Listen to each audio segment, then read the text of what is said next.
Tuhan Yesus atas berkat dan karunia yang telah Engkau berikan kepada kami pada pagi hari ini, sehingga kami dapat kembali memuji dan memuliakan nama Engkau ya Tuhan Yesus. Engkau yang memberkati setiap ibadah kami, baik dari awal, pertengahan hingga akhir. Engkau juga memberkati kami yang di rumah yang melaksanakan ibadah sekolah minggu. Kiranya Engkau selalu memberkati kami selalu ya Tuhan Yesus. Dalam nama Tuhan Yesus kami berdoa dan mengucap syukur. Haleluya. Amin. Kita angkat lagu pujian yang pertama, Bapakku datang padamu.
Adik-adik sekolah minggu, kita ini adalah anak-anak Tuhan yang istimewa. Kita istimewa bukan karena kita memiliki banyak harta, bukan karena kita pintar, tapi karena Tuhan telah mati di kayu salib menebus kita. Kita angkat lagu pujian, Ku Istimewa.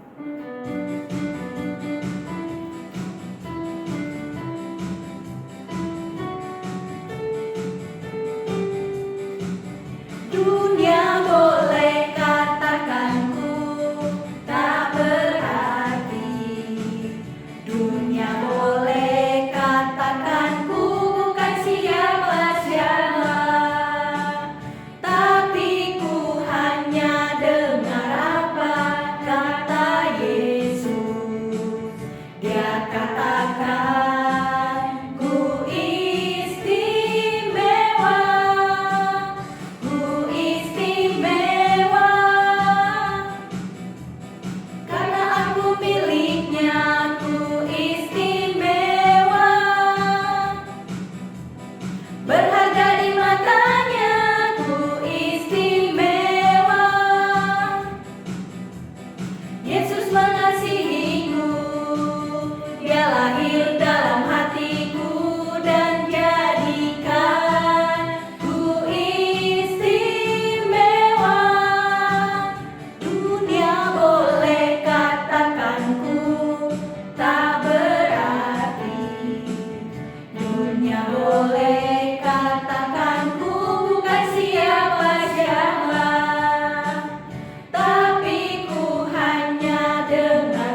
persembahannya boleh disimpan di salinan terlebih dahulu.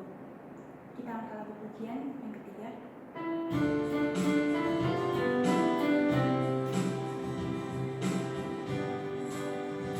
Beri syukur, berilah syukur, beri syukur, susah ataupun senang, beri syukur. Panjatkan doamu, segenap hatimu, kasih-Nya Yesus jadi milikmu. Beri syukur, berilah syukur, beri syukur, susah ataupun senang, beri syukur.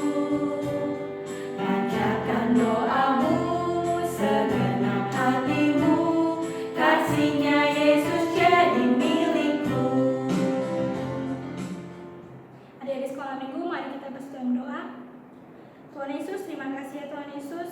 Kami telah mengumpulkan persembahan kami. Kiranya persembahan kami ini dapat memperluas kerajaan-Mu ya Tuhan Yesus. Tuhan Yesus, berkatilah juga adik-adik sekolah minggu ya Tuhan Yesus. Kiranya mereka yang memberi maupun tidak memberi ya Tuhan Yesus. Ini doa kami dan setelah nama Tuhan Yesus, kami mengucap syukur, haleluya, amin. Kita akan mendengarkan firman Tuhan. Mari kita angkat pujian.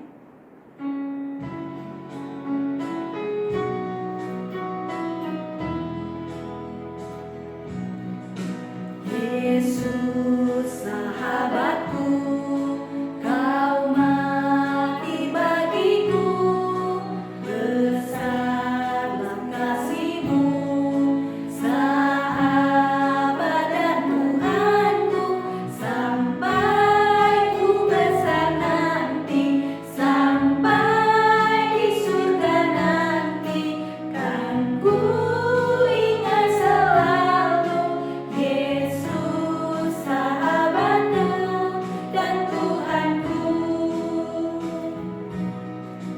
Yesus sahabatku, Kau mati bagiku, besarlah kasih-Mu, sahabat dan Tuhanku, sampai ku besar nanti, sampai di surga nanti, kan ku ingat selalu Yesus sahabatku dan Tuhanku. Shalom adik-adik semuanya. Puji Tuhan, kita mau mendengarkan firman Tuhan. Mari kita sama-sama lipat tangan, tutup mata, kita berdoa. Bapa kami yang di surga, terima kasih Tuhan atas penyertaan-Mu, kasih dan anugerah-Mu, kesehatan yang Kau berikan sehingga pada hari ini kami boleh hadir kembali beribadah bersama-sama walaupun dari rumah masing-masing. Tuhan, kiranya Engkau menyertai, menolong kami, berikan hikmat, pengertian, supaya firman Tuhan boleh kami ingat dan kami laksanakan. Di doa kami Bapa, dalam nama-nama Yesus Kristus kami berdoa, kami bersyukur. Amin. Adik-adik, firman Tuhan pada hari ini diambil dari Kisah Para Rasul 9 ayat 1 sampai 9, yaitu tentang pertobatan Saulus. Ya, adik-adik pernah nggak adik-adik bikin kue? Ada yang pernah, ada yang belum pernah ya. Tapi kalau mama di rumah pasti pernah bikin kue. Nah, pada saat mama bikin kue, itu bagaimana? Pakai apa saja? Pakai tepung, pakai telur, pakai gula, ya.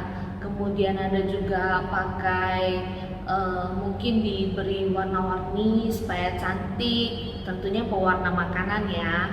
Nah, semuanya itu apakah langsung dicampur jadi satu, langsung bisa jadi kue?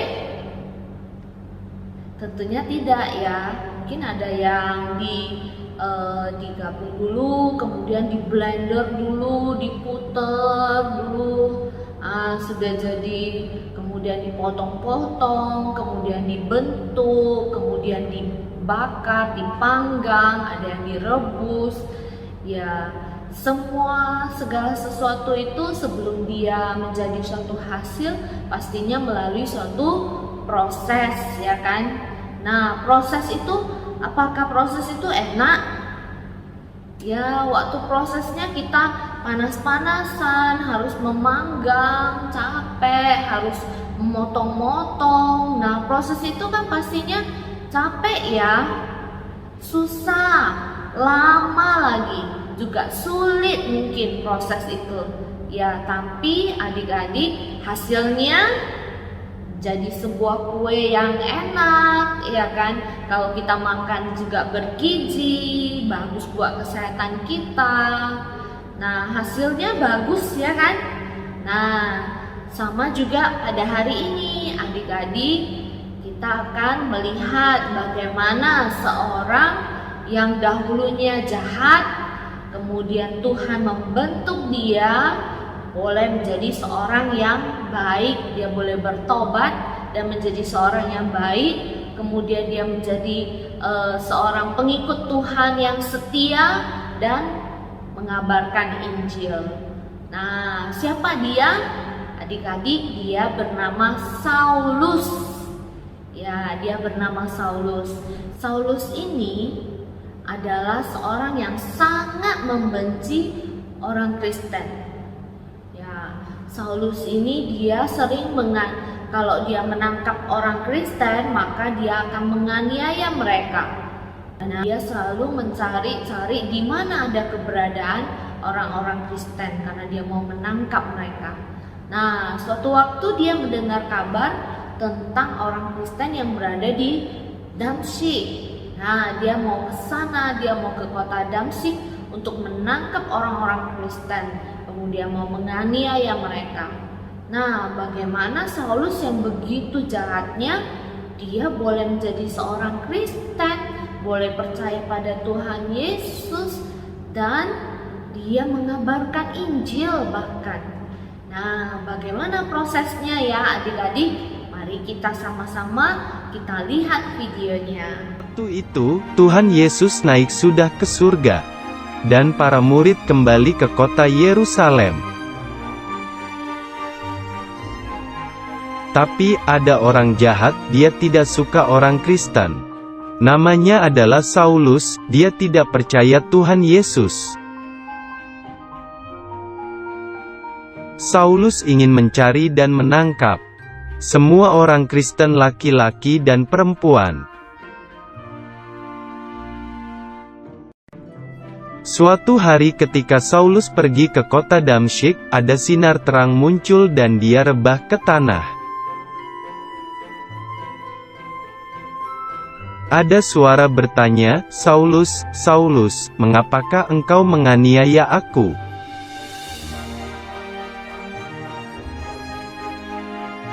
Lalu Saulus menjawab, "Siapakah engkau, Tuhan?" Suara itu berkata, "Akulah Yesus yang kau aniaya itu." Tiba-tiba mata Saulus menjadi buta. Teman-temannya menuntunnya berjalan. 3 hari kemudian, Tuhan menyuruh Ananias untuk menyembuhkan mata Saulus yang buta.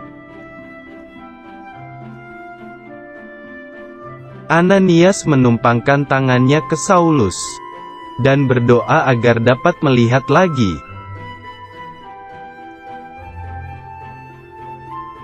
Lalu ada selaput yang jatuh dari matanya, dan Saulus dapat melihat lagi. Kemudian Ananias membaptis Saulus dan makan agar kekuatannya pulih. Saulus tinggal bersama murid-murid Tuhan Yesus untuk berdoa dan belajar firman Tuhan.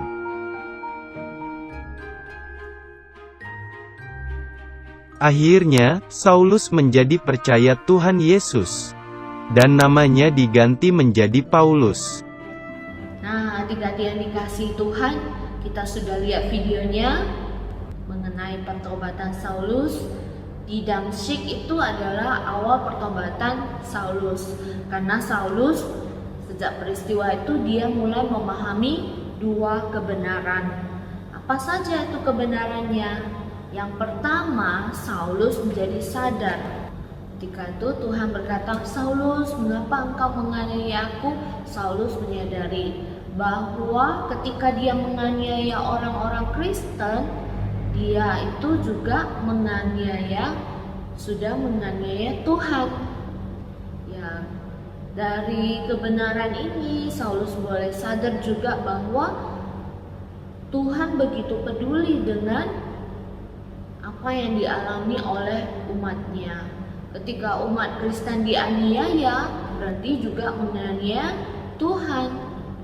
Nah, kemudian kebenaran yang kedua yaitu ketika Ananias disuruh Tuhan untuk menumpang tangan atas Saulus, yaitu artinya bahwa Tuhan juga mengasihi Saulus. Meskipun Saulus dulunya adalah seorang yang menganiaya orang Kristen, seorang yang jahat, tapi Tuhan mengasihi Saulus dan Tuhan ingin Saulus supaya bertobat, ya. Sehingga melalui Ananias ia menyembuhkan keadaan Saulus yang pada saat itu tidak dapat melihat. Akhirnya Saulus menjadi sembuh. Nah, dari situlah dia sadar bahwa yang pertama, Tuhan mengasihi seluruh umatnya.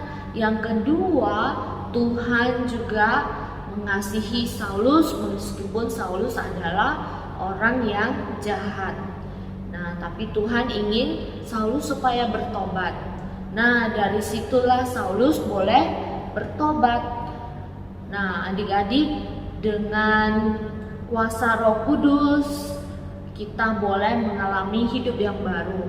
Meskipun dulu kita adalah seorang yang jahat, kita dulu berdosa, tapi dengan kuasa Roh Kudus kita boleh bertobat, kita boleh berubah menjadi seorang yang baik dengan kuasa dan pertolongan dari Roh Kudus, sama seperti halnya dengan Saulus.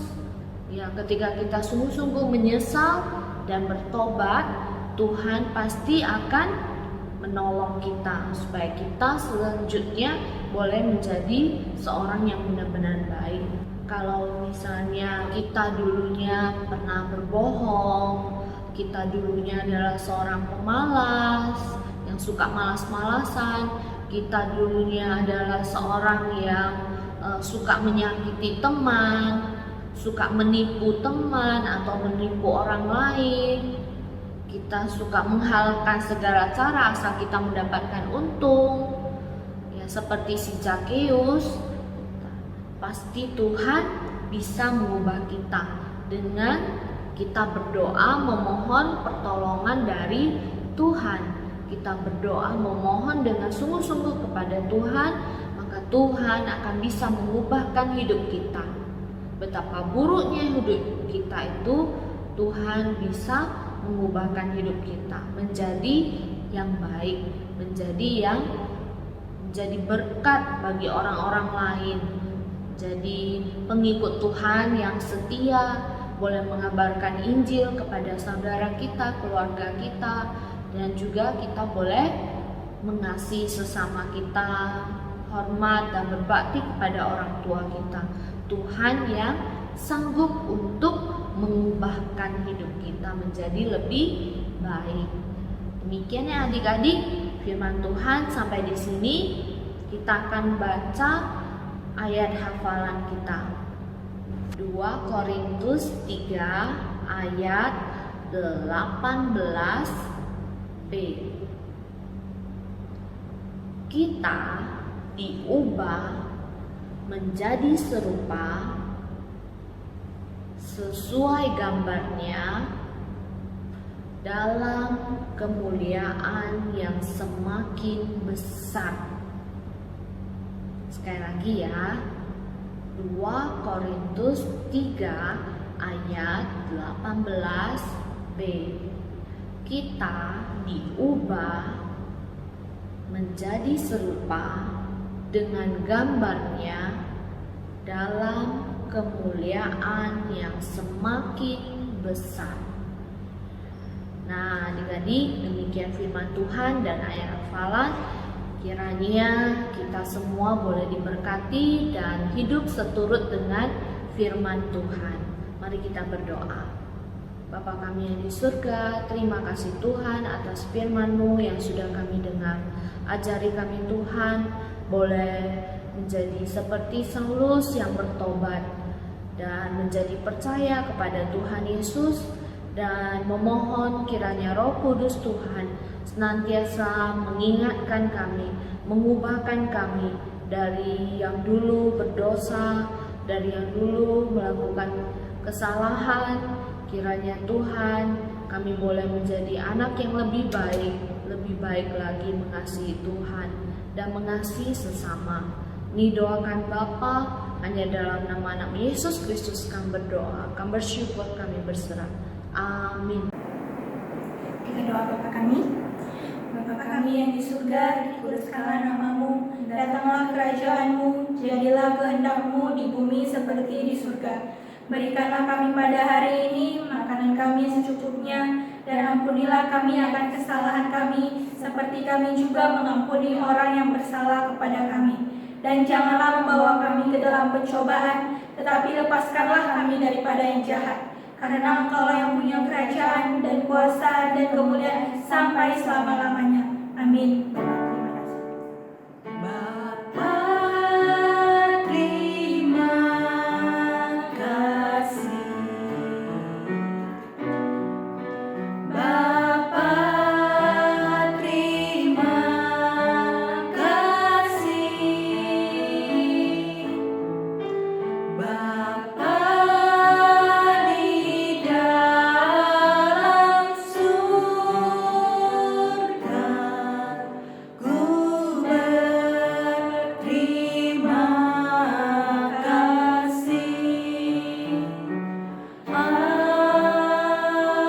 Amin. Ibadah selesai. Sampai jumpa God has mercy, X, Y,